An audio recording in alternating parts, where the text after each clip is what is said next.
সোমবার যে রাস্তা শিলান্যাস করেছে তৃণমূল, শনিবার সেই রাস্তারই শিলান্যাস হলো বিজেপির হাতে। পুরাতন মালদার ভাবুক গ্রাম পঞ্চায়েতের কুতুবপুর গ্রামে এই রাস্তা তৈরি দিয়েই তরজায় জড়িয়েছে তৃণমূল ও বিজেপি। রাজ্য সরকারের অনগ্রসর কল্যাণ দপ্তর এই গ্রামে 1 কিলোমিটার রাস্তা পাকা করার উদ্যোগ নিয়েছে। খরচ ধরা হয়েছে প্রায় 45 লক্ষ টাকা।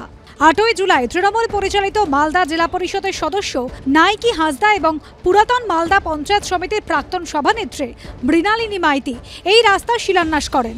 5 দিনের মাথায় ওই একই রাস্তার শিলান্যাস করতে আসেন মালদা উত্তরের বিজেপি সাংসদ খগেন মুর্মু। সঙ্গে ছিলেন মালদার বিজেপি বিধায়ক গোপাল চন্দ্র সাহা।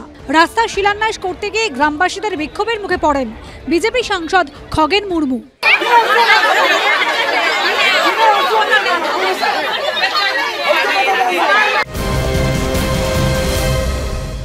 রাস্তার উপরে ওরা রাজনৈতিক না করে রাস্তাটা ভাবে সুন্দরভাবে করুক। আরও অনেক রাস্তা এরকম খারাপ আছে, সেই রাস্তাগুলো যাতে তারা সুন্দরভাবে করুক। উদ্বোধন নিয়ে মাথা ব্যথা আর উদ্বোধন নিয়ে মাতামাতি করা, রাজনৈতিক করা বন্ধ করুক।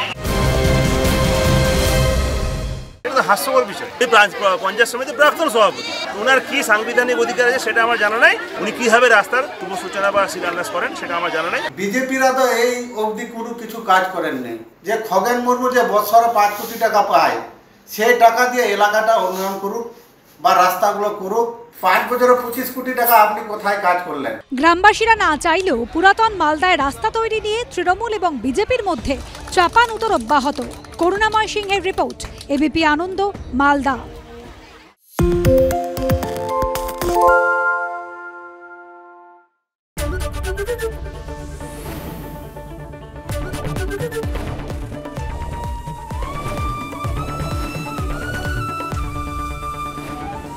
এবিপি আনন্দ, এগিয়ে থাকে, এগিয়ে রাখে। বাংলা চেঁচামেচি চায় না, বাংলা খবর চায়। বাংলা খবর, বাংলার খবর। আরে চাটা দে। এই আমার একটা চা দেন। কি হলো আমারটা? বাংলা পক্ষপাত চায় না, বাংলা খবর চায়। বাংলা খবর, বাংলার খবর। সত্য অন্তহীন, সত্যের খোঁজও তাই, সত্য সন্ধানে তাই আমরা অক্লান্ত, অকুতভয়। এবিপি আনন্দ নতুন ভাবনার প্রতীক, যা মনে মুক্ত, তথ্যে যুক্ত এবং যাবতীয় সীমানার বাঁধন থেকে মুক্ত। সীমা না শব্দটির মধ্যে লুকিয়ে আছে মানা শব্দটি, যেন চোখ রাঙানি এক অদৃশ্য বেড়াজাল, যা আটকে রাখে আমাদের এক ছোট্ট গণ্ডির মধ্যে। একমাত্র সঠিক খবরই গড়ে তুলবে এক মুক্ত সমাজ। সেই জগৎ গড়ার লক্ষ্যে কোনো সীমানার ঠুকুটি আমরা মানব না। এবিপি আনন্দ, এগিয়ে থাকে, এগিয়ে রাখে।